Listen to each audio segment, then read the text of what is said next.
ababyeyi biwe Adelino Kinono nyina wiwe yitwa Perpetua Narombo akaba yavutse mu bana 9.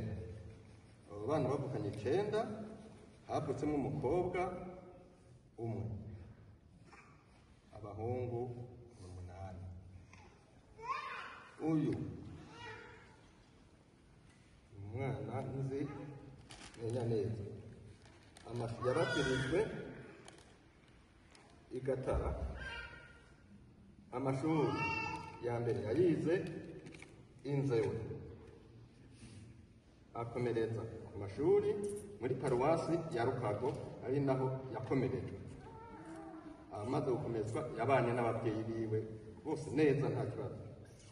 Aho mushiki we agiriye amaze kubyara umwana wa mbere, nyina wiwe yamuhaye mushiki we ati genda umwarike, mu Barundi murabizi. Aragenda aramwarika, yahavuye abyaye 2. Ubwo acagaruka abana n'ababyeyi be. Icyakurikiyeho yaje uyu mubyeyi wanjye, umufasha wanjye yagiye gusura agiye kumusura, nyina we waramuheza ati aramuzana ambera umwana. Ntabwo yavuga ngo uri mukuru wanjye cyangwa uri iki, yatubereye umwana afasha abana. Sinaja kwa ahantu ngo ndikango abana nasanga bameze neza. Ambera umwana, yarakubura nk'umukobwa, ntabwo yigeze yicara mu mwana imbere y'iziko, agateka akamenya abana. Icyakurikiyeho nibwo yafashe umubyeyi mabukwe ageze mu Rwanda. Bamwe barabiza bari mu Rwanda. Ndareba nti wewe rero uri umusore ushoboye kuvoma, ushoboye no kuzana inkwi, mfashiriza umukecuru. Aragenda barabana, amubera nk'umwana, amubera nk'umubyeyi nyene, amubera umubyeyi koko. Ageze mu gihe cyo kubaka angishije inama ngira ku musaza uyu n'uyu Bikezi na Veronica. Ubwo ndagenda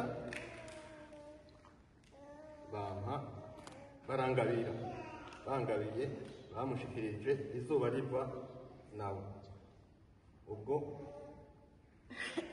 urabona aho intambara mu Rwanda ibereye, yagumye yita ku muryango. Icyo Imana ikimuhere, yitaye ku muryango kugeza n'ubu ngo nta muryango wiwe wavuga uti haco yadufasha. Yitaye ku muryango, umuryango wahe, umuryango muri mu Burundi, umuryango nako yabyaye abana 10. Ubu hari 8 hafi 2, abakobwa 4 n'abahungu 4. Kongene ubwo akaba afite abuzukuru 19. Akaba yeteye ku muryango we. Bamwe hari uri muri Afurika yita ku muryango, akarara ataryamye, yambukana abari mu Burundi, bamwe abageza hano hakurya. Ubwo hari uyu akaba na mushiki we n'umusigaye muri Afurika, n'abandi bari kumuhana n'abandi baramuzi. Ubwo rero icyo gikorwa yakoze, yita ku muryango akarara ataryamye, ku buryo bw'uko n'ubu Imana izayimuhere umusikari yawumuhaye, kuko nta muntu ari karagira nko mu mateka. Mbese ntabwo nk'ayandi mateka ntiwamenya asumba. Uyu umwanya ni muramubana, mu wundi mwanya ni umukazana anyita ati wewe uri databukwe ni wenzi wankuye iwawe. Hahera mu kandi kanya ni wewe kuri muramu wanjye, ndabona ubu umukazana ntabwo navuga ati ni umubyeyi aricyo nshoboye namufasha ariko nawe kandi abona ntifashije yagirira impuzeza umuryango yitayeho bose Imana imuhe uburuhukiro budahera cengejeje aho kose navuga ngo bameshe sinabivamo.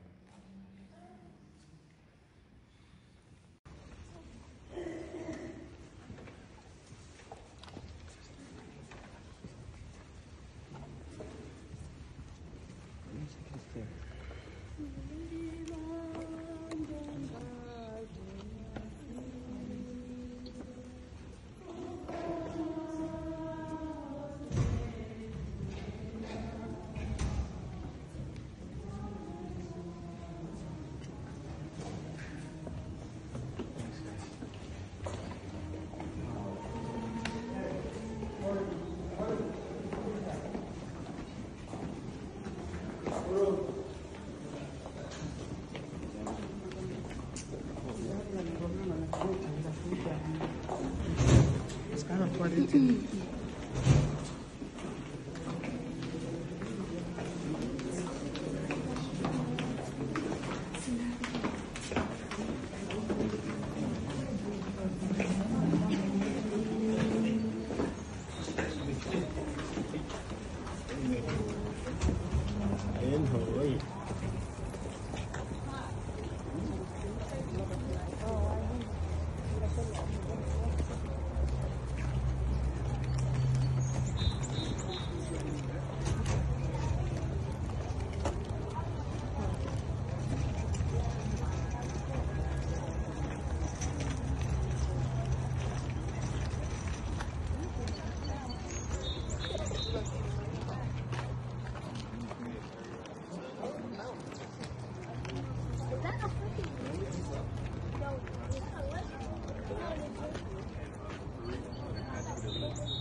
bambikwa ikamba ry'ubugingo kuko batsinze.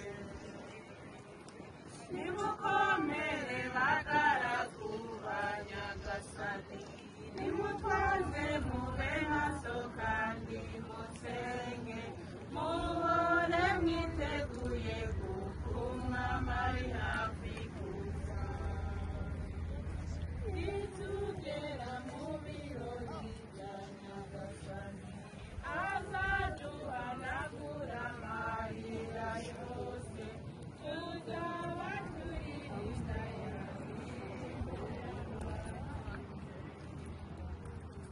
nimukomere bagaragu ba Nyagasani, nimutwaze mube maso kandi musenge, muhore mwiteguye kuko umwami ari hafi kuza.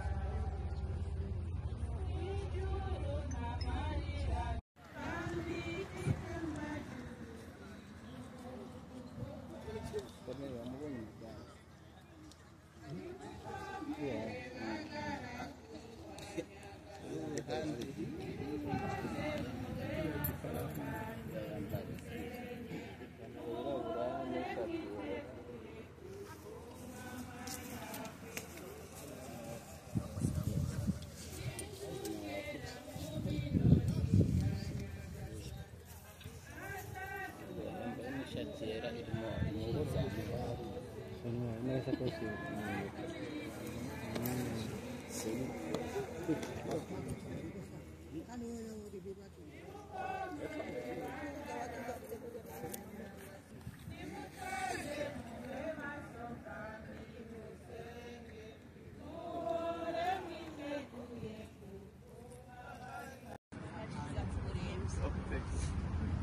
He leads me beside still waters. He restores my soul. He leads me in paths of righteousness for his name's sake. Even though I walk through the valley of the shadow of death,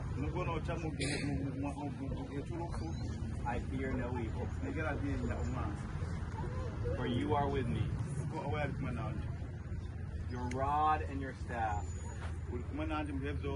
they comfort me. You prepare a table before me in the presence of my enemies. You anoint my head with oil. My cup overflows. Surely goodness and mercy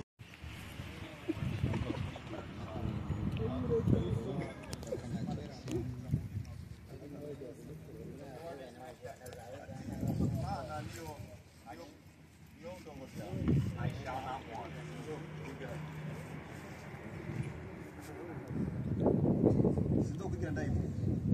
He makes me lie down in green pastures.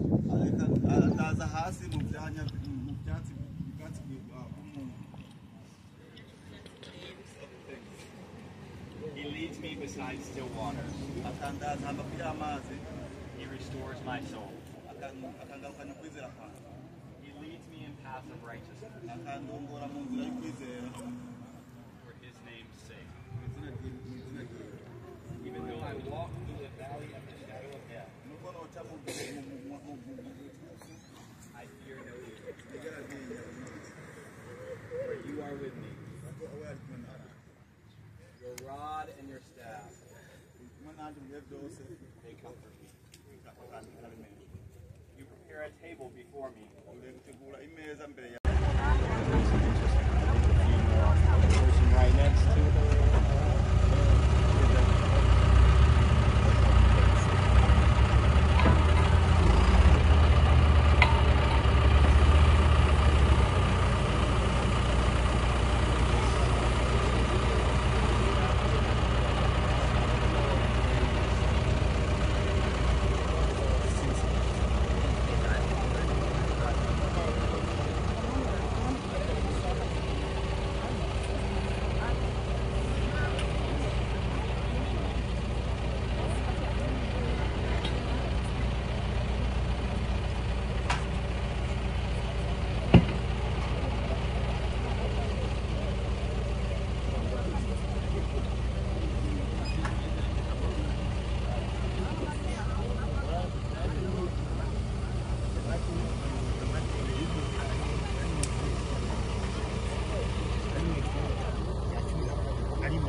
kw'izina buri muntu mwayo mazina bavuze harimo abo muri tenisi benshi kugira ngo igikorwa kinyaruke gukorwa n'ingoga kubera ibintu byo ngaha bigirwa n'inoti udafise inoti urumva nawe kumwe bigenda gusa hano icyo batagurisha ngira n'ubunyegeri none rero muvyeyi bana umusigwa abo muri tenisi no kivire barabahojeje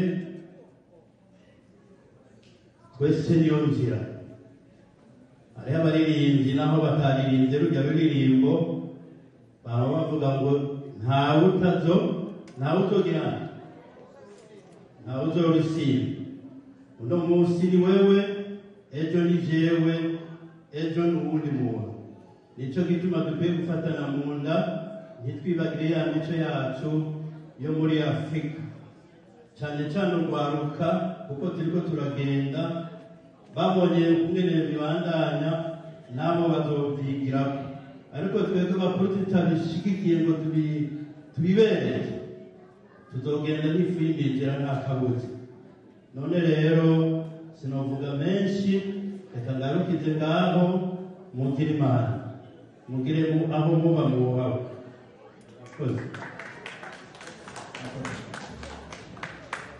Ego turabandanya. Hari igikorwa twiyumviye gukora, ariko mbere y'uko dukora turazi ko hari abantu usanga bavuye mu masiteti atandukanye, ugasanga baje barumvikanye akajyana cyane, ariko ndavuga bikuru cyane cyane dushingiye ku ntumbero nkuru dukoranije ngaha uyu munsi.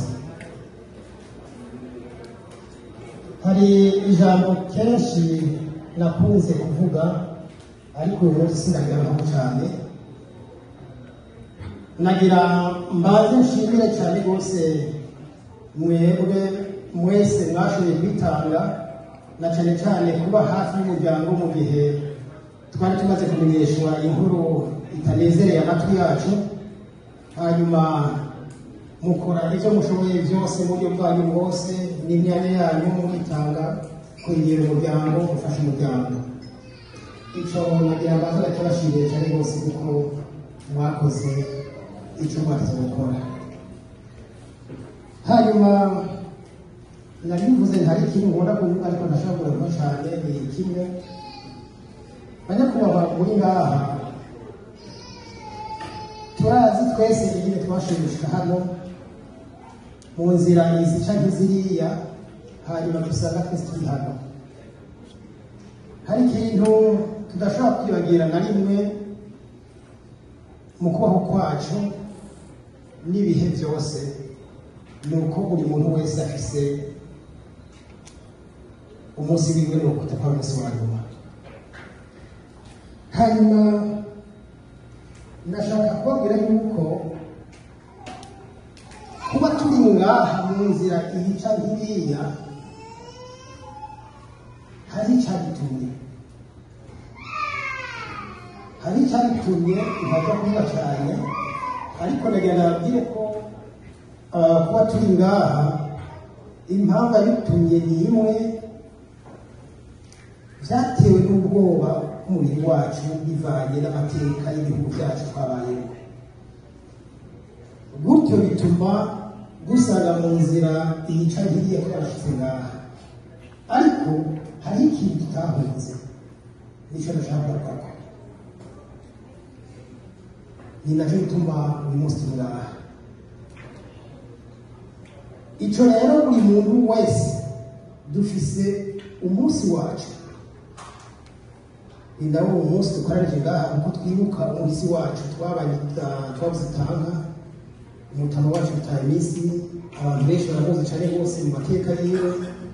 Ni umuntu nk'uko uwadutanguriye tubwiye, yicere ngaha mwese mwabuze ko natwebwe ntibamara bari kumubura kugira ngo natwebwe.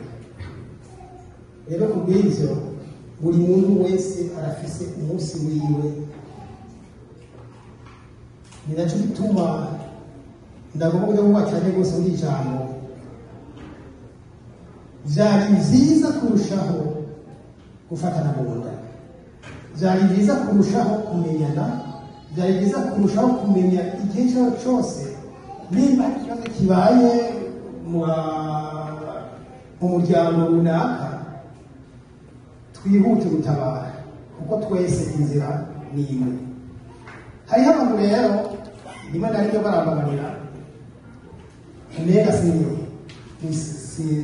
sinabibazwa. Hari umuntu twari duhagarariye ku karindwi hariya, yamaze ikibazo, sinashobotse rero nyinshi vuba yo kumwishyura, ariko hari ijambo navuze, yamaze kubera ikwiye kutubabara bake ku mazimba yeye, buri kwiye kutubabara bake, ntitubere ijambo ryo kwishyura. Kuja mu bintu by'imihari, imiryango mwifatanye, kugira ngo iyo umuntu agize ikibazo tuze tubona ukuntu twomuhamba, icyo bita kuzika mu kinyabupfura. Ntabwo twebwe turi muri ba bantu batwara umuryango kuja kuvuga ngo ni cipa kuja kumuzika, ibyo ntabwo bikora. Mu bantu bavuye muri Afurika ndazi turashoboye kandi dufite ingufu. nkaba ndumva rero mu bari bitangiye muri uwo muryango nashoboye kugira ngo mpeshe iceki y'ibihumbi 10 uyu muryango, kandi barabibonye n'umubyeyi arashimira. murakoze. bampaye kubagire muto. Amazina y'ababyeyi ni Ndagijimana Emmanuel. Je ndi umwana wa kabiri wa Nyandwi Innocent. Ni je umwana w'umuhungu mukuru Mari.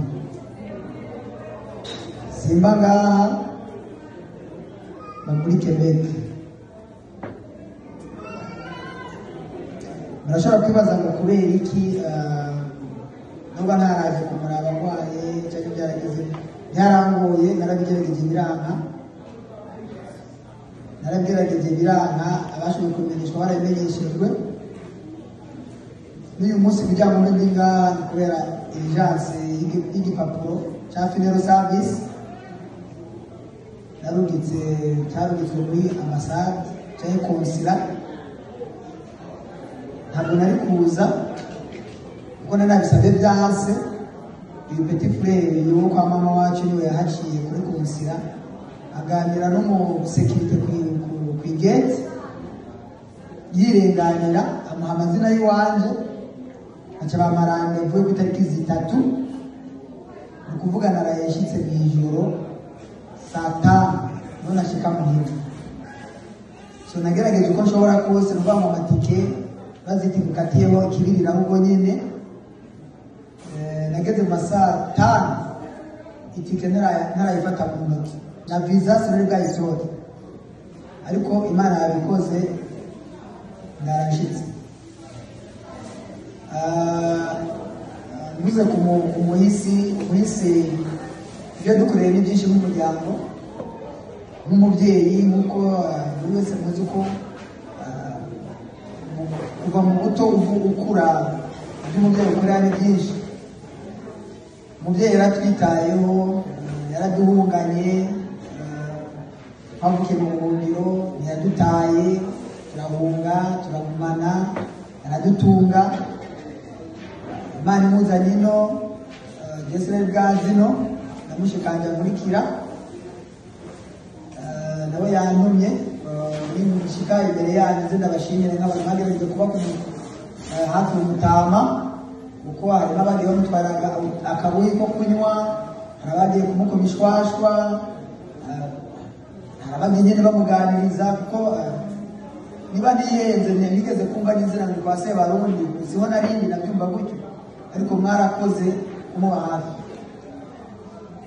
hari abo nagiye menya, abo nzi n'abo ntazi, ariko igikuru gusa mu mutima w'urukundo mwerekanye. nanjye yondi nk'umutima mutamba yerekanye, uzogira icyo azoba akeneye kiraba umuryango ntakimenyeshwa, nzogira icyo nkora nk'umukuru w'umuryango. naba mpari cyangwa naba ntahari, ndazi ko ikizokorwa kizoshika aho bigomba gushika. icyo ndacyemeye kuko ni iteka rikomeye cyane, rikomeye. maze imyaka irenga 27 ntari kumwe n'umuryango. kugira ngo nze n'ibi bihugu ni papa na mama babikoze. bantungiye iyo narindi, bampungana na mushikanje, twese hamwe twari famiye y'abantu 8, kandi twese twaziye kimwe, twaziye mu kwezi kumwe, twasiganye indwi imwe gusa. twese twaziye kimwe kubwo ababyeyi bagerageje gukora, n'Imana nayo igahezagira bikagenda neza. ubwo rero n'inshuti n'abagenzi n'amasengesho, kuko hari benshi bari banzi ariko batari bazi iyo nzi. hari abo twagiye tubana batazi iyo njya n'iyomba, ariko buri wese twagerageje kubana ndamushimira, kuko ndazi ko ntawe nigeze ngirira nabi cyangwa ngirire nabi mbere. icyo cyo ndacyizera. rero mu kijyanye na famiye, umuntu wese uko azoza atugana kubw'ibyo nariko numva ngo abo mutama y'abasigiye ideni abo babishyuza mutama cyangwa abo mutama yishyuza.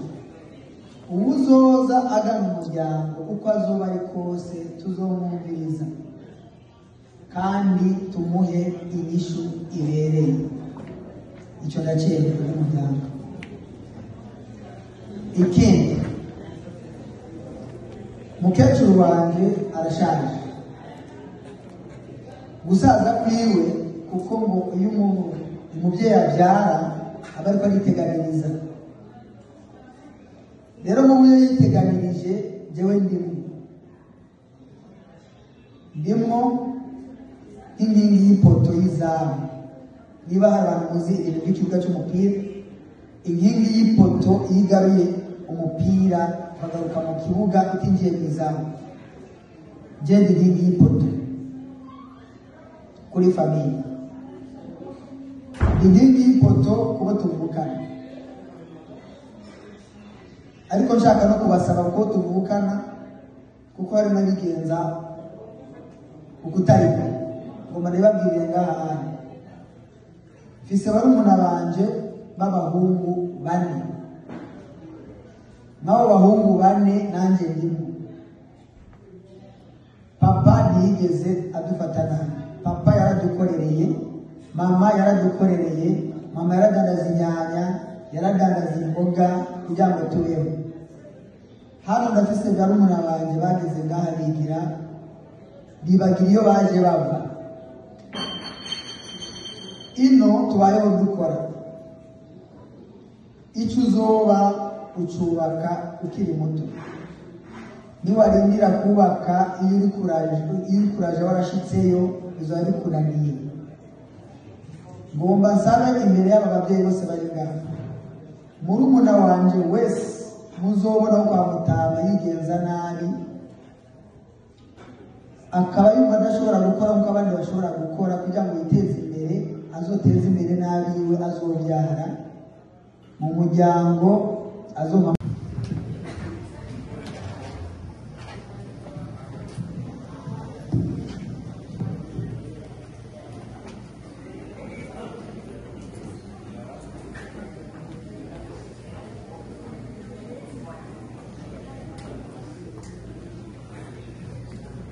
Bavandimwe nongeye kubaha mwiriwe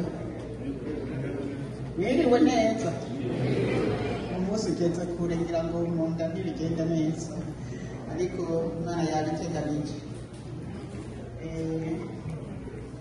Baza twatuzanye turarimbanye turavuye gushimira iwacu nk'uko twakuze tugomba guherana n'abandi nabujya noneho Imana n'umubyeyi wahuje yatwubahirizaho gakeya kubera tukabona tukaganira tugaseka.